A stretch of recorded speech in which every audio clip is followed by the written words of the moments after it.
Hi hello friends, ఎలా ఉన్నారు? బాగున్నారా? నేనైతే చాలా బాగున్నాను. మరో మంచి వీడియోతో మేము ముందుకు వచ్చాను. వీడియో చూడండి, లైక్ చేయండి, షేర్ చేయండి. మరి వీడియోలోకి వెళ్ళిపోదామా? మీరు కాశీ వెళ్ళాలనుకుంటున్నారా? సమయం దొరకక వెళ్ళలేకపోతున్నారా? మరేం పర్వాలేదండి.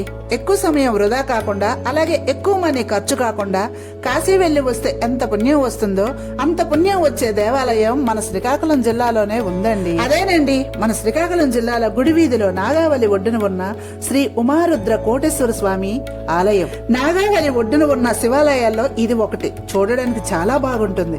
ఆ గుడి ఇప్పటి కాలంలోనిది కాదండో, చాలా ప్రాచీనమైనది ఈ దేవాలయం. పురాతనమైన ఈ ఆలయం నాగావళి ఒడ్డున ఉంది. ఈ ఆలయంలో శ్రీ ఉమారుద్ర కోటేశ్వర స్వామి వారు కొలువై ఉన్నారు.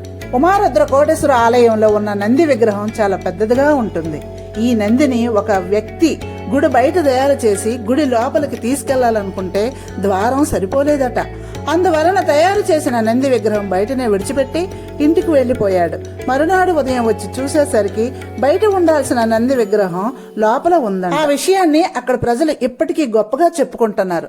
అయితే పురాణ కథనం ప్రకారం మహాభారత కథలో పాండవులకు కౌరవులకు కురుక్షేత్ర యుద్ధం జరుగుతున్నప్పుడు చుట్టుపక్కల రాజులు, బంధువులు పాండవుల వైపు కొందరు, కౌరవుల వైపు కొందరు చేరి యుద్ధంలో పాల్గొన్నారు. శ్రీకృష్ణుడు అర్జునుడికి రథసారథై యుద్ధ భూమికి వెళ్లాడు.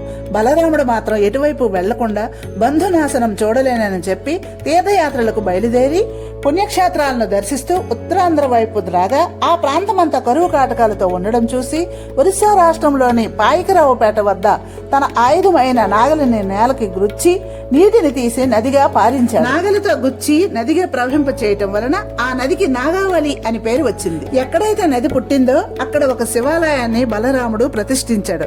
అక్కడ పాతాళ సిద్ధేశ్వరుడుగా శివయ్య పూజలందుకుంటున్నాడు. అలాగే రెండవ శివాలయం గుంప గ్రామంలో ఒకవైపు నాగావళి, మరోవైపు జంధ్యావతి, ఇలా రెండు నదుల మధ్య సోమేశ్వర ఆలయాన్ని నిర్మించారు. మూడవ శివాలయం వంగర గ్రామం వద్ద నాగావళి, వేగవతి, సువర్ణముఖి మూడు నదులు కలిసే చోట సంగమేశ్వరుడిగా ప్రతిష్ఠింపబడ్డారు. నాలుగవ శివాలయం శ్రీకాకుళం గుడి వీధిలో ఉమారుద్ర కోటేశ్వర ఆలయంగా నిర్మించారు. ఐదవది కల్లేపల్లి శ్రీ గౌరీ సమేత మణి నాగేశ్వర స్వామిగా సముద్రంలో నాగావళి నదీ తీరం కలిసే చోట ప్రతిష్ఠించారు. అప్పటి నుండి ఆ ప్రాంతమంతా సస్యశ్యామలమయ్యింది. ఈ ఉమారుద్ర కోటేశ్వర ఆలయంలో ఒక వైపుకి సీతారాముల విగ్రహాలు, మరోవైపు నవగ్రహాలు, జంటనాగుల విగ్రహాలు ఉన్నాయి. శ్రీకాకుళం ప్రజలతో పాటు చుట్టుపక్కల గ్రామాల వారు కూడా వచ్చి మహాదేవుణ్ణి దర్శించుకుంటున్నారు. ఈ వీడియో చూసాక మీకు వెళ్ళాలనిపిస్తుందా? అయితే మరింకెందుకు ఆలస్యం? అయితే వెంటనే వెళ్లి ఆ స్వామి వారిని దర్శించి పునీతులవ్వండి. ఓకే, మరి ఉండనా? మరో మంచి వీడియోతో మళ్ళీ మీ ముందుకు వస్తాను. Bye bye.